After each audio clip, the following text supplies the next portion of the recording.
Igbo Ora jẹ́ ọ̀kan lára àwọn ìbàràpá méjèèjì tó wà ní ìpínlẹ̀ Ọ̀yọ́. Ọ̀kan lára àwọn nǹkan kàyéfì tó wà ní Igbo Ora ni pé àwọn náà bí ìbejì jù ní gbogbo àgbáyé. Báwo ni wọ́n ṣe ń bí ìbejì? Ẹni tó jẹ́ pé ká mọ bí ìbejì nílùú ìní òní wípé nígbò jẹ́ pé tí wọ́n bá ti bí ìlú Igbo Ora yìí ìlú ìbejì ni wọ́n dẹ̀ mọ́ ń ṣe ọdún àwọn ìbejì. Láti ibi tí mo jókòó mo ti bí ìbejì náà so that ọdún wọn máa ń ṣe ní ọdọọdún ni wọ́n máa ń ṣe wọn tí ì ṣe ọdọọdún so that ìbejì pọ̀ Igbo Ora yìí ló pọ̀ jù sí ní ìbàràpá méjèèjì ibẹ̀ ni wọ́n ti máa ń ṣe ìbejì ó ní àwọn ìbejì wọ́pọ̀ jù wọ́n ti mí pé bóyá tẹ́lómi bá ti wà nílùú wọn ọ́ tó bá ti jẹ́ pé ó ti pẹ́ tó bá jẹ́ pé ó lè jẹ́ ọmọ ọdún yìí àbí tó ti jẹ́ ọmọ Igbo Ora ó lè jẹ́ gángan ó lè jẹ́ tápà ó lè jẹ́ dèrè ó lè jẹ́ ayétẹ̀ ó lè jẹ́ nú ó lè jẹ́ láńlátẹ̀ ó lè jẹ́ ìrùwà so that wọ́n ti mí pé àwọn tó bá ti jẹ́ ọmọ ìbàràpá méjèèjì àwọn náà sábà máa ń bí àwọn ìbejì yẹn ibẹ̀ làwọn ìbejì ibẹ̀ ló wọ́pọ̀ sí jù wọ́n dẹ̀ máa ń ṣọdún àwọn ìbejì tó yẹ pé Aláàfin Ọ̀yọ́ pàápàá náà nígbà yẹn wọ́n máa ń wá tí wọ́n máa ń bá wọn celebrate ọdún ìbejì yẹn.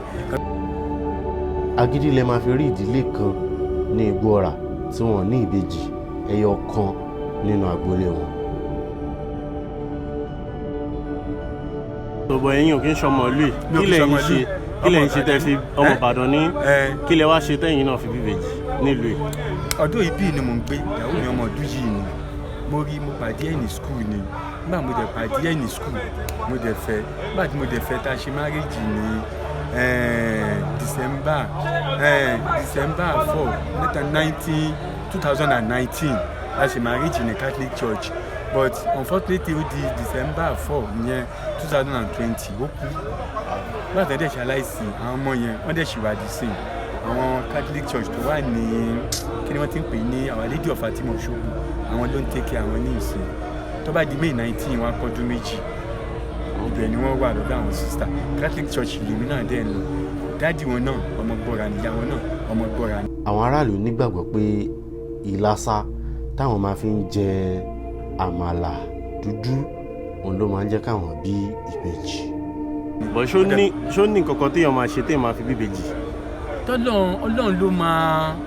ń fún àwọn ọmọ sọ wípé bóyá tó ń bá jẹ́ lásà Igbo Ora àbí wọ́n mú omi wọn àwọn ṣe nǹkan ni wọ́n fi ń bí ìbejì Ọlọ́run náà ló ń fún wọn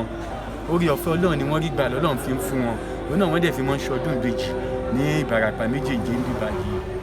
Tó bá yẹ pé ẹ fẹ́ ká túṣu désàlẹ̀ kòkò ìdí tí Igbo Ora fi máa ń bí ìbejì ẹ bá wa láìkì fídíò yìí òun ló máa encourage wa láti padà sí àwọn ìbàràpá méjèèjì láti lọ mú wá fún yín ìdí tí wọ́n fi ń bí ìbejì àwọn òòṣà ìbejì tí wọ́n ń bọ àti bẹ́ẹ̀ bẹ́ẹ̀ lọ. Ẹ bá wa láìkì fídíò yìí ẹ subscribe sórí ìkànnì Yorùbá pọ́nbélé ni wá lórí ìkànnì a máa ń rán wa létí ibi tá a ti ń bọ̀ gẹ́gẹ́ bí ojúlówó Yorùbá a máa ń rán wa létí ibi tá a dé àti ibi tá a ń lọ kò ní jù báyìí lọ orúkọ tèmi ni Joe Adétọ̀nà jẹ́ kó tó dìgbà míì ẹ má gbàgbé láti fẹ́ràn ara yín.